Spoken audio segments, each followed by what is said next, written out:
ரொம்ப ஃபெமிலியரான ஒரு வசனம், எல்லாருக்கும் பிடிச்ச ஒரு வசனம். அந்த வசனத்துல தான் நாம் இன்னைக்கு பார்க்க போறோம். மத்தேயு எழுதின சுவிசேஷம் 7ஆம் அதிகாரம் 7வது வசனம், கேளுங்கள் அப்பொழுது உங்களுக்கு கொடுக்கப்படும் அப்படின்னு இருக்கு. இந்த கேளுங்கள் கொடுக்கப்படும் அப்படிங்கிறதான இந்த ஒரு வசனத்தை வச்சுக்கிட்டு நம்ம ஆண்டவர்கிட்ட இதுவரைக்கும் எவ்வளோ காரியங்களை கேட்டிருக்கிறோம் இல்லையா? ஜெபத்துக்கு மிக முக்கியமான வசனம், விசுவாச வசனம் எதுனா கேளுங்கள் அப்பொழுது உங்களுக்கு கொடுக்கப்படும். அதுலேயும் குறிப்பாக அதுக்கு கீழே 11வது வசனத்தில் வாசிக்கும் போது, பரலோகத்தில் இருக்கிற உங்கள் பிதா தம்மிடத்தில் வேண்டிக் கொள்கிறவர்களுக்கு நன்மையானவரை கொடுப்பது அதிக நிச்சயம் அல்லவா? இந்த வசனத்தை சொல்லிட்டு இப்போ நம்ம என்ன படிக்கிறோம் அப்படின்னா, என் நாமத்தினால எவைகளை கேட்பீங்களோ பெற்றுக்கொள்வீர்கள், கேளுங்கள் அப்பொழுது உங்களுக்கு கொடுக்கப்படும், நன்மையானவைகளை கொடுப்பது அதிக நிச்சயம் அல்லவா அப்படின்னு சொல்லிட்டு நம்ம என்னென்னத்தையோ கேட்க தொடங்குறோம். ஏன்னா இந்த மாதம் ஃபுல்லாக நம்ம ஜெபத்தை பற்றி தானே பார்த்துட்டு இருக்கிறோம். அதனால ஜெபத்தை பற்றி தானே இந்த விஷயமும் ஜெபத்தோட மிக முக்கியமான அஸ்திவார வசனம் இல்லது. அப்போ இந்த கேளுங்கள் கொடுக்கப்படும் அப்படிங்கிறத வச்சுக்கிட்டு நம்ம என்னென்ன கேட்டிருக்கிறோம் ஆண்டவர்கிட்ட, இது வரைக்கும் நம்ம என்னென்ன கேட்டிருக்கிறோன்றது இருக்கட்டும். உண்மையிலேயே கேளுங்கள் கொடுக்கப்படும் சொன்னவர் என்ன கேளுங்கள்னு சொல்லியிருக்கிறார். அவர் எல்லாத்தையுமே தெளிவாக எழுதி தான் வச்சிருக்கிறார். இந்த வசனத்தை வச்சுக்கிட்டு நன்மையானவைகளை கேளுங்கள், என்ன வேணாலும் கேளுங்க அப்படின்னு நமக்கு சொல்லி கொடுக்குறாங்க. உண்மையிலேயே இந்த கேளுங்கள் கொடுக்கப்படும் அப்படிங்கிறதுக்கு பின்னாடி எதை பற்றி ஆண்டவர் பேசுறார் அங்கே சொல்லிட்டே வராரு பாருங்க. உங்களில் எந்த மனுஷனாகிலும் தன்னிடத்தில் அப்பத்தை கேட்கிற தன் மகனுக்கு கல்லை கொடுப்பானா? மீனை கேட்டால் அவனுக்கு பாம்பை கொடுப்பானா? பொல்லாதவராகிய நீங்கள் உங்கள் பிள்ளைகளுக்கு நல்ல ஈவுகளை கொடுக்கும் போது பரலோகத்தில் இருக்கிற பிதா தம்மிடத்தில் வேண்டிக் கொள்கிறவர்களுக்கு நன்மையானதை கொடுப்பது அதிக நிச்சயம் அல்லவா அப்படின்னு சொல்லிட்டு, இப்போ நம்ம இதெல்லாம் கேட்டுட்டு நம்ம உலக பிரகாரமான அப்பாவே நம்ம கேட்கறதுக்கு, அதாவது நம்ம இங்கே பார்க்குறோம், உங்கள் பிள்ளைகளுக்கு நல்ல ஈவுகளை கொடுப்பீங்களே, அப்பத்தை கேட்குறவனுக்கு மகனுக்கு கல்லை கொடுப்பானா அப்படின்லாம் சொல்லிட்டு நம்ம என்ன சொல்கிறோம்? இன்னைக்கு நம்ம எதை கேட்டாலும் தேவன் தருவார், கேளுங்கள் ஆண்டவர் நிச்சயம் உங்களுக்கு தருவார் அப்படின்லாம் சொல்கிறாங்க. உண்மையிலேயே இந்த வசனத்துக்கு பின்னாடி எதை கேட்கணும், அந்த கேட்குறத பற்றி என்ன அவர் சொல்லி இருக்கிறாரு அப்படிங்கிறது தான் நாம் இங்கே பார்க்க போகிறோம். எங்கே பார்க்க போகிறோம்? இதே வசனம், இதே சம்பவம் லூக்கா எழுதின சுவிசேஷம் 11ஆம் அதிகாரத்தில் 10வது வசனத்திலிருந்து வருது. நான் அந்த 10வது வசனத்தில் இருக்கிறத வாசிக்கிறேன். ஏனென்றால் கேட்கிற எவனும் பெற்றுக்கொள்கிறான், தேடுகிறவன் கண்டடைகிறான், தட்டுகிறவனுக்கு திறக்கப்படும். உங்களிடத்தில் தகப்பனாய் இருக்கிற ஒருவனிடத்தில் மகன் அப்பம் கேட்டால் அவனுக்கு கல்லை கொடுப்பானா? மீனை கேட்டால் மீனுக்கு பதிலாக பாம்பை கொடுப்பானா? முட்டையை கேட்டால் அவனுக்கு தேளை கொடுப்பானா? பொருளாதாராகிய நீங்கள் உங்கள் பிள்ளைகளுக்கு நல்ல ஈவுகளை கொடுக்க அறிந்திருக்கும் போது பரம பிதாவானவர் தம்மிடத்தில் வேண்டிக் கொள்ளுகிறவர்களுக்கு, இங்கே ஒரு சின்ன ஸ்டாப் நான் கொடுக்குறேன், ஏன்னா இங்கே தான் விஷயமே இருக்கு. நன்மையானவைகளை பரலோக பிதா கொடுப்பது அதிக நிச்சயம் அல்லவா அப்படின்னு சொல்லிட்டு நாம் அந்த நன்மையானவைகள் அப்படிங்கிற இடத்துல இந்த பூமிக்குரிய எல்லா ஆசீர்வாதங்களையும் அந்த இடத்துக்கு கொண்டாந்துட்டு எல்லாத்தையுமே நம்ம கேட்குறோம்.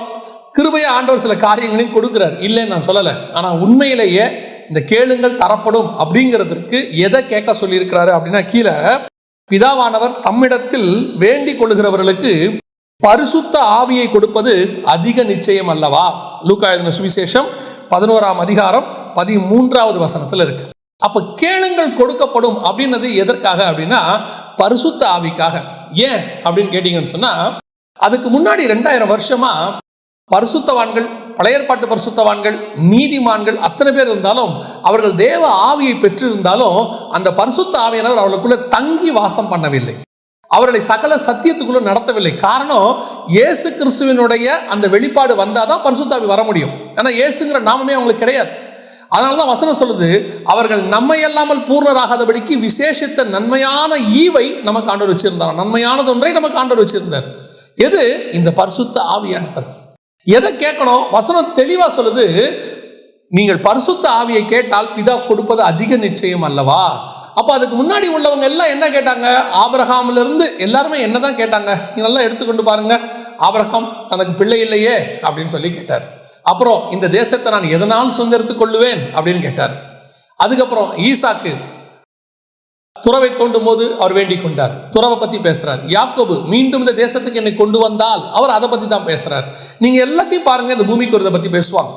இவங்க எல்லாருமே ஒரு பீரியட், ஒரு காலகட்டத்துக்கு பிறகு கூட எபிரேயர் 11 நம்ம வாசிக்கிறோம். எதை பத்தி வாசிக்கிறோம்?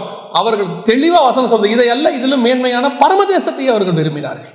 ஆனா பரிசுத்த ஆவியில நிறைஞ்சு அந்த பரிசுத்த ஆவியை கேட்டு, இந்த பரிசுத்த ஆவியை பழைய ஏற்பாட்டில் கேட்ட ஒரு ஆள் யாரு அப்படின்னா தாவீது மட்டும்தான்.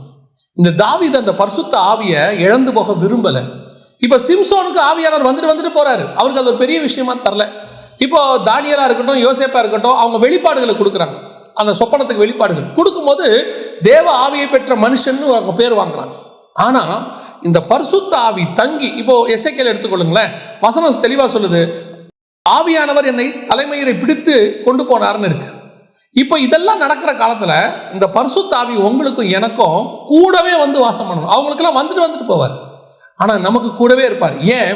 இந்த பரிசுத்த ஆவியானவர் தான் நமக்கு இருக்கிறதுலயே பலன். பலத்தினாலும் அல்ல, பராக்கிரமத்தினாலும் அல்ல, தேவ ஆவியினாலே ஆகும். இந்த ஆவியானவர் தான் இந்த பூமியை கடந்து பரலோகத்துக்கு போறதற்கான மிகப்பெரிய பலன். நீங்க எப்படி காசு இருந்தால் உங்களுக்கு ஒரு பலன் வருதோ, எப்படி சரீரத்தில் ஒரு பலன் இருந்தால் உங்களுக்கு நீங்க ஒரு வேலைகளை எல்லாம் தைரியமா செய்றீங்களோ, கூட 4 மனுஷன் இருந்தால் ஒரு பலன் வருதோ உங்களுக்கு, அது எல்லாத்தையும் தாண்டி பரிசுத்த ஆவி இருந்தா உங்களுக்கு ஒரு பலன் வரும். எந்த பலன் வரும்? இப்போ பணம் இருந்தா நமக்கு ஏதாவது பொருள் வாங்க போறோம்ல, எதிர்காலத்தை பத்தினதான ஒரு சின்ன தைரியம் கண்டிப்பா இருக்கும். பேங்க் பேலன்ஸ் இருந்துச்சுன்னா பரவாயில்ல, சமாளிச்சுக்கலாம், வரட்டும், என்ன வந்தாலும் வாங்கிக்கலாம் அப்படின்னு ஒரு தைரியம் இருக்கும். சரீரத்தில் ஒரு பலன் இருக்குன்னு வச்சுக்கோங்களேன், உங்களுக்கு ஒரு தைரியம் இருக்கும், வரட்டும், யார் வந்தாலும் பார்த்துக்கலாம், என்ன வந்தாலும் செஞ்சுக்கலாம் அப்படிங்கிற ஒரு தைரியம் இருக்கும். ஒரு 10 பேர் கூட இருக்கிறாங்கன்னு வச்சுக்கோங்களேன், அது ஒரு வகையான பலன். சொந்தக்காரங்களாம் கூட இருக்கிறாங்கன்னா எனக்கு என்னங்க, என் குடும்பம் என் பின்னாடி இருக்குது, இதெல்லாம் ஒரு பலன். ஒரு பதவி இருக்குன்னு வச்சுக்கோங்க, அது ஒரு பலன். எங்கிட்ட போஸ்டிங் இருக்கு, இப்ப பாருங்க, நம்மலாம் காவலர்களை பார்த்த உடனே நமக்கு ஒரு பயம் வருது, அந்த போஸ்டிங், இதெல்லாம் இருக்குல்ல, இதெல்லாம் பூமிக்குரியதான பலன். பலத்தினாலும் அல்ல, பராக்கிரமத்தினாலும் அல்ல, தேவ ஆவியினாலும். இப்ப பரிசுத்தாவி வந்தா என்ன பலன் வரும் தெரியுமா? இந்த பரிசுத்தாவி வந்த உடனே எனக்குள்ள ஒரு கான்பிடென்ட் வரும், நான் கண்டிப்பாக பரலோகத்துக்கு போவேன், நிச்சயமாக இந்த பூமியை நான் ஜெயிப்பேன், நிச்சயமாக பரலோகத்தில் என் தேவனோடு கூட இருப்பேன். இந்த பலன் வரணும், அதுதான் பரிசுத்தாவி நமக்கு கிடைக்கும். அதனாலதான் வசனம் சொல்லுது, பிதா கொடுப்பது அதிக நிச்சயம். நீ கேட்டு பாருங்க, நான் அந்த பரிசுத்தாவியானவரை பற்றி நான் பெற்றுக்கொண்ட காலத்தில், அதாவது கிட்டத்தட்ட ஒரு 25-28 வருஷத்துக்கு முன்னாடி சொல்கிறேன், பரிசுத்தாவியை பெறும்போது எனக்கு சொல்லுவாங்க, நமக்கு முன்னாடி உள்ள பரிசுத்தவான்கள்லாம் 100 வருஷத்துக்கு முன்னாடி உள்ள போதுதான் இந்த பரிசுத்தாவியை பெற்றதுக்கு வருஷ கணக்கில் காத்திருந்தாங்களாம். காத்திருந்து அழுது உபாசித்து பெற்றுக்கொண்டாங்களாம். நீங்கள் சீஷர்களை எடுத்துக்கொள்ளுங்க, 3.5 வருஷம் இயேசுவோடு இருந்தாங்க, பரிசுத்தாவியை பெற்றுக்கொள்ளலை. அப்புறம் 40 நாள் காத்திருக்கிறாங்க, அப்போதான் பரிசுத்தாவி வந்து இறங்குறாரு. ஆனால் உங்களுக்கும் எனக்கும் மாம்சமான யாவர் மேல ஊற்றுவேன் கடைசி காலத்துல சொல்லி நாமெல்லாம் சில நேரத்தில் ஜெபிக்கும் போதே இறங்கினார், ஆராதனையில இறங்குறாரு. அப்போ இப்போ பரிசுத்த ஆவியானவர் நமக்குள்ள வர்ற காலம் அதிக நிச்சயமா வர்ற காலம். இப்ப கேட்ட உடனே கிடைக்கிற காலம். நிறைய பேர் பரிசுத்த ஆவியை பெற்றுக்கொள்ளாம இருக்கிறாங்க. பரிசுத்த ஆவியை பெற்றுக்கொள்ளாம இருக்கும்போது அவங்க என்ன காரணம் சொல்றாங்க? நான் இன்னும் கொஞ்சம் பாவத்துல இருக்கிறேங்க, இன்னும் கொஞ்சம் பலவீனத்துல இருக்கிறேங்க, அந்த பலவீனம்லாம் போய் நான் பாவத்தை விட்டுட்டு வந்து நான் இருக்கிறேன். இல்லைங்க, இந்த பரிசுத்த ஆவியானவரை எதுக்கு தெரியுமா? நீங்க விட முடியாத பாவத்தை உங்களுக்கு விட வைக்கிறதுக்கு தான் அவரே வராரு. நிறைய பேருக்கு அது தெரிய மாட்டேங்குது. என்னது பரிசுத்தாவி நான் பாவம் செய்யறதுனால அவர் வரமாட்டார், இல்ல, அவர் பாவத்துல இருந்து உங்களை விடுதலை ஆக்கிறதுக்கு தான் வராரு. அவரே விடுதலையின் ஆவியானவர். அவர் வந்து இந்த காலை வேளையிலே உங்கள் பாவங்களை எல்லாம் விடுதலை ஆக்குவார். அடுத்து நீதியை சொல்லிக் கொடுப்பார். இந்த பைபிள்ல உள்ளதான பிரமாணங்கள், நீதி, நியாயம் எல்லாத்தையும் நமக்கு சொல்லிக் கொடுப்பார். இந்த பரிசுத்த ஆவியானவர் வரும்போது சகல சத்தியம், இந்த வேதத்தில் உள்ள மகத்துவம், மறைபொருள், வேதத்துக்குள்ள ரகசியம், இது எல்லாத்தையும் நமக்கு சொல்லிக் கொடுப்பாரு. நான் சொல்லுவேன், இந்த ஆவியில நிறைஞ்சு நீங்க பைபிள் படிக்கும் போது வெளிப்பாடு கிடைக்கும் பாருங்க, அதுக்கு ஈக்குவலா அவர் ஒண்ணுமே இருக்காது. காலையில நல்ல ஜெபம் பண்ணிட்டு, நல்ல ஆவியில நிறைஞ்சு நல்ல ஜெபம் பண்ணிட்டு நீங்க வேதத்தை வாசிச்சு பாருங்க, இந்த வசனத்தினுடைய இன்னொரு டைமென்ஷன் உங்களுக்கு கிடைக்கும். இப்ப பாருங்க, இதே வசனத்துல கேளுங்கள் அப்பொழுது உங்களுக்கு தரப்படுங்கிறது நம்ம பணமோ பொருளோ ஆஸ்தியோ சம்பாத்தியோ வீடோ வாசனோ நினைச்சிட்டு இருக்கிறோம். ஆனா லூக்கா சொல்லுது இல்ல, அது பரிசுத்தாவியை பத்தி. ஏன்? பரிசுத்தாவி வரும்போது இந்த வீடு வாசல் இதெல்லாம் உன் மாம்சத்துல பெற முடியும், ஆனா ஆவியில பெறக்கூடியது ஒண்ணு இருக்கு. எது? அதுதான் பரலோகம். பரலோகத்துல உங்கள் கண்கள் காணவும் இல்லை, காதுகள் கேட்கவும் இல்லை, உங்கள் பிதா உங்களுக்கு ஆயத்தம் பண்ணி வைத்தவைகளை அதை நீங்கள் பெற்றுக்கொள்ள வேண்டும் என்றால் பரிசுத்த ஆவியானவர் வந்தாதான் அந்த நிச்சயமே வரும். அதனாலதான் ஒருவன் ஜலத்தினாலும் ஆவியினாலும் பெறவாவிடில் பரலோக ராஜ்யத்தில் பிரவேசிக்க முடியாது. ஏன்? அந்த நிச்சயமே அங்கதான் இருக்கு. அந்த பரிசுத்த ஆவியை நீங்கள் பெற்றுக்கொண்டால் மட்டுமே பரலோக ராஜ்யத்துக்குள் பிரவேசிக்க முடியும். ஸோ இந்த பரிசுத்த ஆவியானவர் வரும்போது உங்களுக்கு அந்த நீதியை சொல்லிக் கொடுப்பார். எப்படி போகணும், என்ன செய்யணும், எப்படி நம்ம இந்த பூமியில பிதாவை நம்ம எப்படி கனப்படுத்தணும், பரலோகத்துக்கு போறதுக்கு என்ன செய்யணும், இதெல்லாம் நமக்கு சொல்லிக் கொடுப்பார். அதை விட மிக முக்கியமானது இன்னொன்று என்ன தெரியுமா? நியாய தீர்ப்பு. இந்த நியாய தீர்ப்பை பத்தி நமக்கு ஒரு உணர்வு கொடுப்பாரு. இந்த நியாய தீர்ப்பை பத்தின உணர்வு எதுக்கு அப்படின்னு கேட்டீங்கன்னா, நிறைய பேர் வந்து பயமுறுத்துறதுக்கு அப்படின்னு நினச்சிக்கிறாங்க. ஆனால் நான் வாசித்த வரைக்கும் இந்த நியாய தீர்ப்பை பற்றி அவர் சொல்லும் போது, யோவான் எழுதின சுவிசேஷம் 16ஆம் அதிகாரத்தில் நியாய தீர்ப்பை பற்றி அவர் என்ன சொல்றாரு? இந்த உலகத்தின் அதிபதி நியாயம் தீர்க்கப்பட்டதுனாலே நியாய தீர்ப்பை குறித்தும் கண்டித்து உணர்த்துவார். அப்ப நியாய தீர்ப்பு எதை பத்தி சொல்றாரு? நியாய தீர்ப்பு உலகத்தின் அதிபதி நியாயம் தீர்க்கப்பட்டதுனால நியாய தீர்ப்பை குறித்து கண்டித்து உணர்த்துவார். அப்பனா உலகத்தின் அதிபதினா பிசாசு நியாயம் தீர்க்கப்பட்டான். என்ன நியாயம் தீர்க்கப்பட்டான்? கீழே தள்ளப்பட்டு அவன் தலை நசுக்கப்பட்டு விட்டது. அவன் கொண்டு வந்த மரணம் ஜெயமாய் விழுங்கப்பட்டு விட்டது. இனி இயேசுவை ஏற்றுக்கொள்கிறவர்கள் பரலோகத்திற்கு போகிறதுக்கு எந்த தடையும் இல்லை. இப்போ அது வரைக்கும் நியாய தீர்ப்பை குறித்து கண்டித்து உணர்த்துவார்னா என்ன? அவர் பரலோகத்துக்கு போக விடாம தங்கள் வீடுகளுக்கு போக விடாமல் தடுத்தவன் இவனே அப்படின்னு சொல்லுது. அப்ப யாரை பத்தி சொல்லப்பட்டிருக்கிறது? பிசாசை பத்தி சொல்லப்பட்டிருக்கிறது. எது வீடு? தேவனுடைய வீடு, பரலோகத்துக்கு போக விடாமல் தடுத்தவன் இவனே. இப்போ அவரை நம்ம ஜெயிச்சிட்டோம், நமக்கு நியாய தீர்ப்பு ஜெயிக்கப்பட்டாகி விட்டது. அதனாலதான் சபையை பார்த்து ஆண்டவர் சொல்றாரு, மீட்கப்படுகிற சபையை பார்த்து ஆண்டவர் சொல்றக்கூடிய ஒரு வார்த்தை வெளிப்படுத்தின விசேஷம் 2ஆம் அதிகாரம் 11ஆம் வசனம். ஆவியானவர் சபைகளுக்கு சொல்லுகிறதை காதுள்ளவன் கேட்க கடவன். ஜெயம் கொள்ளுகிறவன் 2ஆம் மரணத்தினால் சேதம் அடைவதில்லை. எது 2ஆம் மரணம்? வெளிப்படுத்தின விசேஷம் 20ஆம் அதிகாரம் 14வது வசனம் சொல்லுது, அப்பொழுது மரணமும் பாதாளமும் அக்னி கடலிலே தள்ளப்பட்டது. இது 2ஆம் மரணம், நரகத்துக்கு போறது. அப்ப ஜெயம் கொள்ளுகிறவன் எவனோ அவனுக்கு 2ஆம் மரணத்தில் சேதப்படுவதில்லை, நரகத்தால் சேதப்படுவதில்லை. இது சபை நரகத்தால் சேதப்படுவதில்லை. ஏன் சபை நரகத்தால் சேதப்படுவதில்லை? சாத்தானை ஆண்டவர் ஜெயித்திருக்கிறார். யாருக்காக? சபைக்காக. சபை யாரு? மணவாட்டி சபை. மணவாளன் தன் மணவாட்டிக்காக ஜெயிச்சிருக்கிறாரு. இந்த நிச்சயத்தை யார் கொடுக்குறா தெரியுமா? பரிசுத்த ஆவியானவர் கொடுக்கிறார். நீ பரலோகத்துக்கு போற, நரகத்துக்கு போக முடியாது. ஆண்டவர் ஒன்று மீட்டெடுத்திருக்கிறாரு. அன்லெஸ் நீ துணிகரமா பாவம் செஞ்சா போவே, அது வேற விஷயம். இப்போ இயேசு கூடவே இருந்து பாதாளத்துக்கு போன ஒரு ஆள் தான் யூதாஸ் காரியத்து. இப்போ நிறைய பேர் அது வேற போதிக்கிறாங்க. நீ நரகத்துக்கே போக மாட்ட, உனக்கு பாதாளமே கிடையாது, நித்தியமா உனக்கு கொண்டு போயிறாங்க. இல்ல, நீ மறுதலித்து போயிட்டீங்கன்னா நீ பாதாளத்துக்கு போறதுக்கும் வாய்ப்பு இருக்கிறது. ஆனா இங்க பரிசுத்தாவியானவர் என்ன கான்ஃபிடென்ட் கொடுக்கிறாரு? தைரியமா இரு, உன்னை விழப்பண்ணி நரகத்துக்கு கூட்டிட்டு போற பிசாசை இயேசு ஜெயிச்சிட்டார். பழைய ஏற்பாட்டில் எப்பேற்பட்ட பரிசுத்தவான்களா இருந்தாலும் பிசாசு கண்ட்ரோல்ல தான் இருந்தாங்க பாதாளத்துல. அதனாலதான் மோசையின் சரீரத்தை குறித்து அவன் தர்க்கம் பண்ணினான்னு இருக்கு. அவங்க எல்லாம் போனாலும் பாதாளத்துல அவன் கண்ட்ரோல்ல தான் இருக்காங்க. ஆனா இங்க வசனம் சொல்லுது, உலகத்தின் அதிபதி நியாயம் தீர்க்கப்பட்டதினாலே நியாய தீர்ப்பை குறித்து கண்டித்து உணர்த்துவார். அப்போ இந்த நியாய தீர்ப்புனா எதை பத்தி சொல்லப்பட்டிருக்கிறது?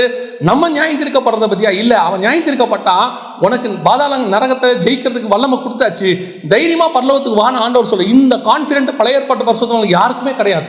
இது யார் நமக்கு சொல்றாரு? ஆவியானவர் சபைகளுக்கு சொல்லுகிறதை காதுள்ளவன் கேட்க கடவன், அவன் 2ஆம் மரணத்தினால் சேதம் அடைவதில்லை. சோ இந்த பரிசுத்த ஆவியானவருங்கிறது உங்களை பலப்படுத்துறவர். பாருங்க, இந்த பயமே போயிடுச்சுன்னா எப்படி இருக்கும் யோசிச்சு பாருங்க. நம்மளை ஆண்டவர் பயமுறுத்தி பரலோகத்துக்கு கூட்டு போக விரும்பல, உள்ளத ஃபேக்டை சொல்ல விரும்புறாரு. ஆனா இந்த பயமே போயிடுச்சுன்னு வச்சுக்கோங்க, நான் நரகத்துக்கு என்ன பண்ணாலும் நரகத்துக்கு தான் போவேன். பழைய ஏற்பாட்டில் அதான் யாக்கோபு சொல்றாரு, நரைமேறி துக்கத்தோடு கூட பாதாளத்தில் இறங்க பண்ணுகிறீர்கள். சங்கீதக்காரன் சொல்றான், நான் பாதாளத்தில் போய் என் படுக்கையை போட்டாலும். ஸோ அவங்க என்ன பண்ணாலும் பாதாளத்துக்கு போகிற எண்ணம் இருந்துச்சு. அவங்க என்ன பண்ணாலும் வாக்குத்தத்தம் பண்ணப்பட்ட அடைய முடியாதுங்கிறது அவங்களுக்கு தெரிஞ்சு போச்சு. ஆனா உங்களுக்கு எனக்கும் நம்ம ஒழுங்கா வாழ்ந்தா பரலோகத்துக்கு போலாங்கிறது நமக்கு ஓப்பன் ஆயிடுச்சு. இவ்வளோ பெரிய கான்ஃபிடென்ட் யார் கொடுக்குறா? பரிசுத்த ஆவியானவர் கொடுக்கிறாரு. இந்த பரிசுத்த ஆவியை நீங்க கேளுங்கள், அப்பொழுது பெற்றுக்கொள்வீர்கள். அது எதை கேட்க சொல்றாங்க? பிதாவை போய் எதை கேட்கணும் யோசித்து பாருங்க. இப்போ நீங்க ஒரு பெரிய முதலமைச்சரையோ பிரதமரையோ ஜனாதிபதியோ அல்லது அமெரிக்க ஜனாதிபதியோ பார்க்க போறீங்க. பார்க்க போகும்போது அவர் சொல்றாரு, நீங்க எங்கிட்ட என்ன வேணும் கேளுங்க, நான் உங்களுக்கு கொடுக்க விரும்புறேன் அப்படின்னு சொன்ன உடனே அவர்கிட்ட போயிட்டு எனக்கு ஒரு டெய்ரி மில்க் சாக்லேட் வாங்கி தரீங்களான்னு கேட்டா எப்படி இருக்கும்? அவர் என்ன யோசிப்பாரு? ஏன்பா அதை நீயே வாங்கிக்கலாமே, உன்னாலே வாங்க முடியுமே. உன்னால வாங்க முடியாத, என்னால மட்டுமே கொடுக்க முடிஞ்ச ஒன்னை கேட்டினா அதான் வேல்யூ. நம்மளால வாங்க முடியாத, அவரால் கொடுக்க முடிஞ்ச ஒன்று நீ கேளு, அதுதான் வேல்யூ. அவர் தான் கேட்கணும். அப்போ பிதா கிட்ட கேட்கும்போது எதை கேட்கணும்? வீடு வாசல் இங்க இருக்கிறது இதெல்லாம் நீயே சம்பாதிக்கலாம், நம்மளே சம்பாதிக்கலாம், நம்மளாலே முடியும். ஒரு உலக மனுஷனே 4000 கோடி ரூபாய்க்கு வீடு கட்டி இருக்கிறானா? ஒரு உலக மனுஷனே கிரேட் வால் ஆஃப் சைனா கட்டியிருக்கான். ஒரு உலக ராஜாவே மிகப்பெரியதான வேர்ல்டு வண்டர்ஸ் எல்லாம் கட்டியிருக்கிறாங்க. அப்போ மனுஷனால் அதெல்லாம் முடியும். நம்மால் முடியாததும் அவரால் மட்டும் முடிந்ததும் எதுவோ அதைத்தான் கேட்கணும். அதைத்தான் சொல்றாரு, கேளுங்கள் கொடுக்கப்படும். இது அது வரைக்கும் பழைய ஏற்பாட்டை எந்த பரிசுத்தவான்கள் எப்படி கேட்டாலும் கிடைக்காத சர்வ வல்லமை உள்ள பரிசுத்த ஆவியானவரை கேளுங்கள், அப்பொழுது அவர் உங்களுக்குள்ளே வந்து வாசம் பண்ணுவார். உள்ளங்கால் பதிக்க இடமில்லாதபடியினாலே புறப்பட்டு பேழைக்குள் வந்துருச்சுன்னு இருக்கு. ஞான அர்த்தம் என்னன்னா, பரிசுத்தாவி 4000 வருஷமா பூமியில இறங்கறதுக்கு இடமே இல்லை, எந்த மனுஷனும் இல்லை. அவர் போயிட்டார் திருப்பி. அவர் ஜலத்தின் மேல் அசைவாடி கொண்டே இருந்தாரு. அந்த ஜலத்தின் மேல் அசைவாடுறவருக்கு ஒரே ஒரு ஸ்தலம் கிடைச்சிச்சு கால் பதிக்கிறதுக்கு. இதுதான் யோர்தானிலிருந்து இயேசு வெளியே வருகிறார். ஜலத்தின் மேல் அசைவாடி கொண்டு ஆவியானவர் அவர் மேல் இறங்கினார். இப்ப இந்த இயேசு கிறிஸ்துவின் வழியாக உங்களுக்கும் எனக்கும் பரிசுத்த ஆவியானவர் நமக்குள்ளே வருவதற்கு வாய்ப்பு கிடைச்சிருக்கு. இந்த ஆவியானவரை கேட்க சொல்றாரு. இதை கேளுங்கள், அப்பொழுது உங்கள் சந்தோஷம் நிறைவாக இருக்கும்படி உங்களுக்கு பிதா கொடுப்பார். அவர் முன்னாடியே அழகா சொல்லிட்டார் பாருங்களேன். பொல்லாதலாகிய நீங்கள் அப்பம், தேள், மீன் இதெல்லாம் கொடுப்பீங்க. நான் பரிசுத்த ஆவியை கொடுப்பேன். இந்த பரிசுத்த ஆவி தான் நமக்கு பிதா கொடுக்கக்கூடிய மிக முக்கியமான விஷயம். கொலோசியர் 3:1 தெளிவாக சொல்லுது, நீங்க எதை கேட்கணும் தெரியுமா? பிதாவின் வலது பார்சத்தில் இருக்கிற மேலானவைகளையே நாடுங்க. அதை கேளுங்க. அதை காலை வேளையில் ஆண்டவர்கிட்ட அந்த மாதிரி காரியங்களை கேளுங்க, மேன்மையானதை கேளுங்க. நான் திருப்பி ஒரே ஒரு விஷயத்தை மட்டும் சொல்லிட்டு நான் உங்களுக்கு இன்னைக்கு காலையில் பரிசுத்த ஆவிக்காக நான் ஜெபம் பண்ணி முடிக்க போகிறோம். என்ன தெரியுமா, நான் சொன்னது தான் திருப்பியும் சொல்கிறேன். இந்த லைனை மனசில் வச்சுக்கோங்க. இதை மனசில் வச்சுக்கிட்டு ஆண்டவர்கிட்ட பேசுங்க, கேளுங்க. என்ன தெரியுமா, உங்களால் வாங்க முடியாததும் வேற யாராலையும் கொடுக்க முடியாததையும் ஆண்டவர்கிட்ட கேட்கணும். நம்மளால் வாங்க முடிஞ்சதையும் ஆண்டவர்கிட்ட கேட்கக்கூடாது, வேற மனுஷனால் கொடுக்க முடிஞ்சதையும் ஆண்டவர்கிட்ட கேட்கக்கூடாது. நான் கேட்கறது எது தெரியுமா, ஆண்டவரே என்னால் என்ன பண்ணாலும் அதை வாங்க முடியாது, ஆண்டவரே வேற எந்த மனுஷனாலையும் அது கொடுக்க முடியாது. இயேசு சொல்றாரு, ஒருவரும் கொடுக்க கூடாததும் எடுக்கக்கூடாததுமான சந்தோஷத்தையும் சமாதானத்தையும் நான் உங்களுக்கு, அதை கேட்கணும். அதான் கேட்கணும். பரலோகம் எந்த மனுஷனாலும் கொடுக்க முடியாது, நித்திய ஜீவன் வேற யாராலையும் கொடுக்க முடியாது, வலது பார்சத்துல இடம் வேற யாராலையும் கொடுக்கவே முடியாது. அதெல்லாம் கேட்கணும். அதை கேளுங்க. இதுக்கெல்லாம் மூல ஆதாரமா இருக்கிற பரிசுத்த ஆவியானவரை கேளுங்க. அவர் வந்துட்டார்னா இதெல்லாம் உங்களுக்கு கூட கொடுக்கப்படும். எபேசியர் 4:30 சொல்லுது, மீட்கப்படும் நாளுக்கு என்று முத்திரையான பரிசுத்த ஆவி அவர் தான் உங்களை என்னையும் பரலோகத்தில் இந்த வருகையில மீட்டு கொண்டு போய் இவ்வளவு கிஃப்டையும் கொடுக்க போகிறவர். அதனால ஒவ்வொரு நாளும் சங்கீதக்காரன் சொல்றது போல, உங்களுடைய ஆவியை என்னை விட்டு எடுக்காதுங்க, உங்க ஆவியை நான் துக்கப்படுத்தாமல் பார்த்துக்குங்க. ஒவ்வொரு நாளும் இந்த ஆவியானவரை நான் சந்தோஷப்படுத்தணும், ஒவ்வொரு நாளும் சகல சத்தியத்துக்குள்ளும் அவர் எனக்கு வெளிப்பாடுகள் கொடுக்கணும். இப்படி கேளுங்க. இந்த ஜெபம் பிதாவுக்கு உகந்த ஜெபம். நம்ம ஜெபம் பண்ணுவோமா? சர்வ வல்லமையுள்ள எங்கள் தகப்பனே, இந்த கால வேளையில ஆண்டவரே, நாங்கள் இதுவரைக்கும் உலகத்தில் உள்ளவைகளை கேட்டது போதும் ஆண்டவரே. உலகத்தில் உள்ளதெல்லாம் வாங்க முடிஞ்சது, அதெல்லாம் அழிவுக்கு நேராது. காண்கிறவைகள் எல்லாம் அநித்தியமானவைகள். ஆண்டவரே, நாங்கள் காணாதவைகளை கேட்கிறோம், எங்களால் வாங்க முடியாததை கேட்கிறோம், மனுஷனால் கொடுக்க முடியாததை நாங்கள் கேட்கிறோம். பரிசுத்த ஆவி எங்களுக்கு தாங்கப்பா. அந்த பரிசுத்த ஆவினால் உண்டாக்குற சந்தோஷத்தை எங்களுக்கு தாங்கப்பா. அந்த பரிசுத்த ஆவினால் உண்டாகிற பலத்தை எங்களுக்கு தாங்கப்பா. அந்த பரிசுத்த ஆவினால் உண்டாகிற வெளிப்பாடுகளை எங்களுக்கு தாங்கப்பா. அந்த பரிசுத்த ஆவியானவர் நீர் எங்களுக்கு நியமித்தவைகளை எங்கள் கண்கள் திறக்க காண்பிப்பாரு, அதை நாங்கள் பெற்றுக்கிறோம் ஆண்டவரே. அங்க ஆவிக்குள்ளாக எங்களுக்கு சொல்லிக் கொடுங்கப்பா. ஆவிக்குள்ளாகும் போது எங்களுக்கு வானம் திறக்கிறத எங்களால் பார்க்க முடியுமே, அதை எங்களுக்கு தாங்கப்பா. கீழானவைகள் அல்ல, மேலானவைகளை நாட ஆண்டவரே எங்களுக்கு சொல்லிக் கொடுங்க ஆண்டவரே. நாங்க முதல்ல அதை கத்துக்கிறோம்ப்பா. இன்னும் நாங்க கீழானதை கேட்டு, அநித்தியமானவைகளை கேட்டு, அழிவுள்ளதுகளை கேட்டு ஆண்டவரே, நாங்க இன்னும் குறைவுள்ளவர்களாகவே காணப்படுறோமே. நாங்க ஒவ்வொருத்தரும் இங்க ஜெபிக்கிற ஒவ்வொருத்தரும், பார்த்துக்கிட்டு இருக்கிற ஒவ்வொருத்தரும் கீழானவைகள் அல்ல, மேலானவைகளை நாடுகிறவர்களாக எங்களுக்கு நியமித்து வைத்திருக்கிற அந்த மகத்துவங்களை, ஒருவரும் ஒரு காலம் கொடுக்க முடியாததும் எடுக்க முடியாததுமான மகத்துவங்களை காண பார்க்க கர்த்தர் எங்களுக்கு கிருபை பாராட்டும். இந்த வேதத்தை வாசிக்கும் போது எங்களுக்கு ஆண்டவரே, அந்த வேதத்துக்குள் ஆழத்தில் இருக்கிற பொக்கிஷங்களை, ஒளிப்பிடத்தின் பொக்கிஷங்களையும் ஆண்டவரே, அந்தகாரத்தில் உள்ளதான புதையல்களையும் எடுத்து எங்களுக்கு கொடுங்கப்பா. ஆண்டவரே, அவைகளை நாங்கள் உண்டு புசித்து ஆண்டவரே கர்த்தர் நல்லவர் என்பதை ருசிக்க எங்களுக்கு கிருபை பாராட்டும். ஆசீர்வதி, வழி நடத்தும். ஒவ்வொருத்தரும் நம்முடைய பரிசுத்த ஆவியானவர் மூடி இருப்பீராக.